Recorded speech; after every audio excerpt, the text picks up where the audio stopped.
一周过去，快和我一起来看看有哪些有趣的科技新闻和各种软件项目吧。1. 科技补全 Weekly。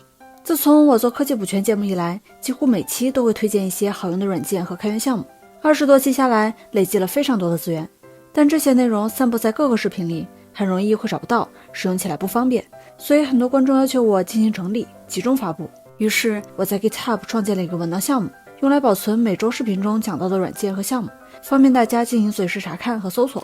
但需要注意的是，文档中的内容是我直接复制视频文稿组成的，部分内容直接阅读可能会比较奇怪，感兴趣的可以关注一下。2.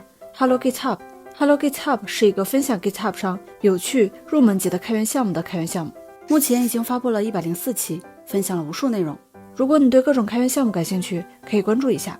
但需要注意的是，我分享的开源项目一般是比较适合普通用户使用和关注的， Hello GitHub 分享的项目要更复杂一些。3. 科技爱好者周刊 Weekly。 在科技界做周刊的人其实非常多，科技爱好者周刊是由阮一峰老师制作的一档周刊节目，该节目分享各种文章、资源、软件、科技动态。虽然和我视频的偏重不一样，但内容非常优质且精彩，目前已经稳定更新了327期，感兴趣的可以关注一下。1. 网易云。网易云发布公开信，呼吁 QQ 音乐立即停止剽窃式创新、借鉴式创意，跟随式更新。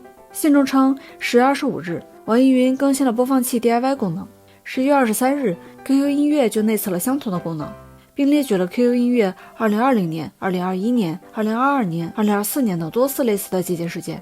我的评价是，怎么2023年休息了？2. 浏览器。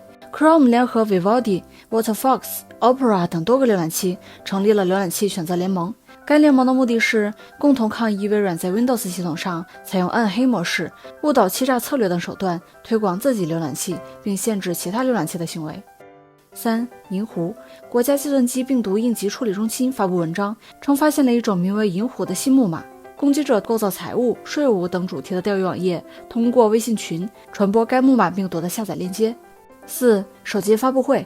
本周多家手机厂商发布了新品，华为发布了 Mate 70系列，包含普通版、Pro 版、Pro 加版、非凡大师版、Mate X6 等。红米发布了 K80 系列，包含了普通版和 Pro 版。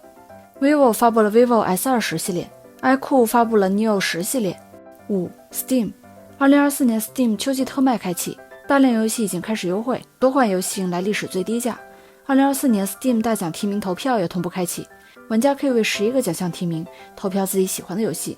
两项活动截止时间均在北京时间12月5日凌晨2点，感兴趣的可以参与。6. 其他新闻。阿里云开源了具有推理能力的 AI 模型 Q， 该模型和 GPT-O1 类似，有研究生水平的科学推理能力，在数学和编程方面表现出色。我的评价是，不管怎么样，名字挺萌的。腾讯宣布，国行 Switch 将于2026年3月31日起至2026年5月15日逐步停止网络相关运营服务。所有国行 Switch 用户可以在多款游戏中领取一款作为补偿，通过游戏领取小程序可以领取最多4款下载版游戏或软件。Everything 在最新的 1.5A 内测版本中支持了拼音搜索。1. 盗版流媒体网站。意大利警察公布了一项由多国合作的执法行动，该行动捣毁了一个覆盖全球的超大规模盗版流媒体服务网络。该网络为全球超过2200万用户提供服务，内容来自奈飞、迪士尼等多个平台，每月收入2.5亿欧元，约19亿人民币，甚至超过很多正版网站。2. Sora。 本周视频生成模型 Sora 遭遇严重泄露，被迫公开了几个小时。事情的起因是 Sora 在公布的时候曾经邀请了几百个艺术家进行内测，但部分艺术家认为 OpenAI 存在使用他们进行营销、免费测试等行为，且最终 OpenAI 只展示了他们部分人使用 Sora 创作的作品，所以他们选择把使用权限公开。在模型被泄露的几个小时里，网友使用 Sora 生成了大量的视频，从这些视频来看， Sora 的表现确实不错，但也没有遥遥领先。3. 7zip。 开源压缩软件 7zip被发现了一个高严重性漏洞，该漏洞 CVSS 得分为 7.8， 存在重大风险，攻击者可能使用它在系统上执行恶意代码盗取数据，或使系统崩溃。目前最新版本的 7zip 已经修复了漏洞，使用该软件的可以进行升级。4. 澳大利亚。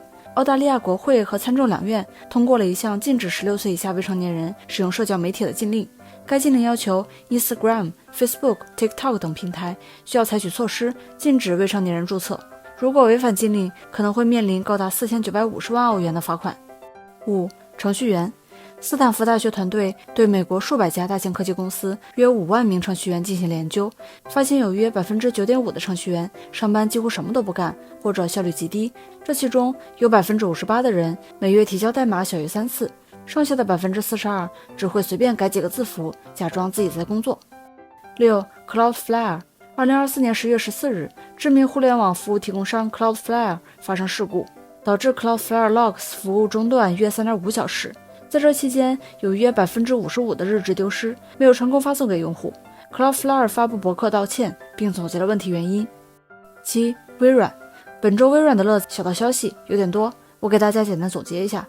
2024年10月25日，微软发生了全球范围大宕机， Microsoft Outlook、Exchange、Teams 等多项服务中断。微软声称是由于最近的一项变更导致的问题，随后撤销了该变更。该问题的修复一直持续到10月26日。Win11 24HR 版本近期又被发现了一些小问题，其中包括育碧部分游戏会崩溃，部分 USB 打印机扫描仪无法使用，部分戴尔设备无法休眠和关机，部分华硕设备音频出现问题，部分设备指纹传感器无法使用，使用相机会导致部分应用无响应等等。微软做出决定， Win11 现在允许在旧设备上安装，不再对硬件有要求。部分用户称微软在使用用户的数据训练 AI， 微软对此事进行了否认。市面上浏览器虽然很多，但浏览器内核其实非常少，并且如 IE 的 Trident、Opera 的 Presto 等内核几乎已经被废弃。目前使用比较多的内核有3个，分别是苹果的 WebKit， 以 Firefox 为代表的 Jekyll， 以 Chrome 为代表的 Chromium。其他的内核大部分都是他们的儿子或者孙子，各种浏览器也都是他们的儿子或者孙子。本周 Epic 喜加益游戏为土豆兄弟 Brotato， 这是一款射击类 ROG 游戏，玩家需要扮演一个土豆，使用各种武器击退外星人，制造建筑。Epic 评分 4.7， Steam 82000人，好评率 96%。以上就是本期视频的全部内容，我是玄力99，我们下期再见吧。